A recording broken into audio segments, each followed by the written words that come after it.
కన్యా రాశి వారికి ఈ వారం చాలా వరకు అనుకూలంగా ఉంది. వ్యాపారరీత్యా, ఉద్యోగరీత్యా మంచి కలుసుబాటుతనంగా ఉంటుంది. వచ్చిన అవకాశాలని చేజార్చుకోకుండా జాగ్రత్త వహించాలి. పంచమ షష్టమాధిపతి అయిన శని సప్తమంలో ఉన్నారు. అదేవిధంగా రాశ్యాధిపతి దశమాధిపతి అయిన బుధుడు అష్టమంలో ఉన్నాడు రవితోటి. ప్రేమ వ్యవహారాలకు సంబంధించిన విషయ వ్యవహారాల్లో ఆచితూచి అడుగు వేయాలి.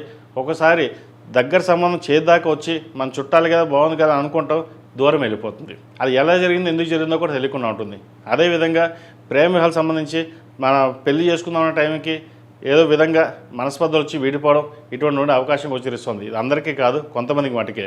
అయితే ఇటువంటి విషయాల్లో పెద్దల సలహాలు సూచనలు తీసుకుని సొంత నిర్ణయాలు కాకుండా అందరి సలహాలు తీసుకుని ముందుకు వెళ్ళడం చెప్పదగినది. పెళ్ళైన వారు జీవిత భాగస్వామితో సఖ్యతగా ఉంటారు.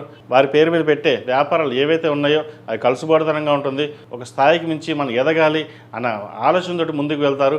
నూతన వ్యాపారం ప్రారంభించి 10 మందిలో మన గుర్తింపు ఉండాలి, మన 10 మందిలో గౌరవంగా ఉండాలనే ఆలోచన ఉంటుంది. అయితే ఒక్కొక్కసారి తప్పుటడుగు వేయడం, చిన్న చిన్న ఇబ్బందులు ఉండే అవకాశం వస్తూ ఉంటాయి. వాటిని పట్టించుకోకుండా ముందుకు వెళ్ళండి. ఏదైనా సరే మీరు తీసుకున్న నిర్ణయం ఏదైతే ఉందో దృఢంగా ఉంటుంది. ఇది చెయ్యాలి అనే ఆలోచన ఎక్కువగా ఉంటుంది కాబట్టి మీకు ఏం చేసినా సరే అది నెరవేరుతుంది. దశమ స్థానంలో గురువు ఉన్నారు, బలంగా ఉన్నారు. ద్వితీయ భాగ్యాధిపతి అయిన శుక్రుడు భాగ్యంలో ఉన్నారు. అయితే కొన్ని పనులు చేదాకా వచ్చి చేజారిపోతుంటాయి. అయితే అటువంటి విషయాల్లో ఎటువంటి భయాందోళన పెట్టుకోకుండా మీ పని మీరు చేసుకోండి. అదేవిధంగా సంతానం సంబంధించిన విషయ వ్యవహారాలు చక్కగా ఉంది. సంతానం కోసం ప్రయత్నం చేస్తున్న వారికి ఈ వారం మంచి శుభవార్తను వింటారు. అదేవిధంగా సంతాన విద్యా విషయాలు చక్కగా ఉన్నాయి. పేరు ప్రఖ్యాతులు తలుచుకుంటారు. తల్లిదండ్రులకు మంచి పేరు తెచ్చే విధంగా గ్రహతులు గోచరిస్తోంది. ఏదైనా సరే సంతానం మంచి అభివృద్ధిలోకి రావడం కోసం తల్లిదండ్రులు కష్టపడే ఫలితం ఏదైతే ఉందో అది ఈ వారం నెరవేరుతుంది. అదేవిధంగా ఈ రాష్ట్ర జన్మించిన స్త్రీలకు దూర ప్రాంత ప్రయాణం కలిసి వస్తుంది. వృత్తిరీత్యా వ్యాపారరీత్యా కలుసుబడితనంగా ఉంటుంది. కోర్టు సంబంధించిన విషయవరాలు సానుకూలపడతాయి. అదేవిధంగా దూర ప్రాంత ప్రయాణాలు వీరికి చక్కగా కలిసి వస్తుంది. వ్యాపారం కోసం చేసే ప్రయత్నాలు వీరికి చక్కగా ఉంటుంది. వీరి పేరు మీద చేసే వ్యాపారాలు ఏదైనా సరే ఈ వారం కలుసుబడితనంగా ఉంటుంది. అదేవిధంగా ఆరోగ్యరీత్యా చిన్న డిస్టర్బెన్సెస్ ఉంటాయి.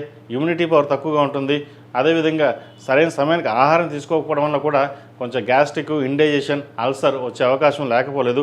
వాటి విషయంలో ఖచ్చితమైన జాగ్రత్తలు పాటించడం చెప్పదగినది. ఈ రాశివారు ప్రతిరోజు ప్రతినిత్యం లక్ష్మీ అమ్మవారికి తామర ఒత్తులతో దీపారాధన చేయడం, అదేవిధంగా ప్రతిరోజు నువ్వుల నూనెతోటి, ఎందుకంటే నువ్వుల నూనెతోటి దీపారాధన చేయడం వల్ల శని అనుగ్రహం లభించడం, అదేవిధంగా నరదిష్టి, నరఘోష ఏదైనా ఉంటే ఈ నువ్వుల నూనెతో దీపారాధన చేయడం వల్ల చాలా వరకు సమస్య పోతుంది. కాలభైరవ రూపు, ఇంద్రాణి రూపు మెడలో వేసుకోవడం చెప్పదగినది.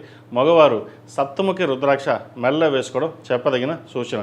ఈ రాశిలో జన్మించిన వారికి కలిసి వచ్చే సంఖ్య 6, కలిసి వచ్చే రంగు గ్రీన్. ఏదైనా పని మీద బయటకు వెళ్ళేటప్పుడు బుధవారం కానీ శనివారం కానీ వెళ్ళండి, మంచి ఫలితాలు సంప్రాప్తిస్తాయి. ఈ పూజస్టోర్.in పసుపు కుంకుమ నుంచి దేవతా విగ్రహాల దాకా అన్ని రకాల పూజలు, వ్రతాలు, గృహప్రవేశం, హోమాది శుభకార్యాలకు కావాల్సిన పూజా సామాగ్రి అంతా ఒక్కొక్క క్లిక్ తోనే మీ ఇంటి వద్దనే పొందండి. ఈ పూజస్టోర్.in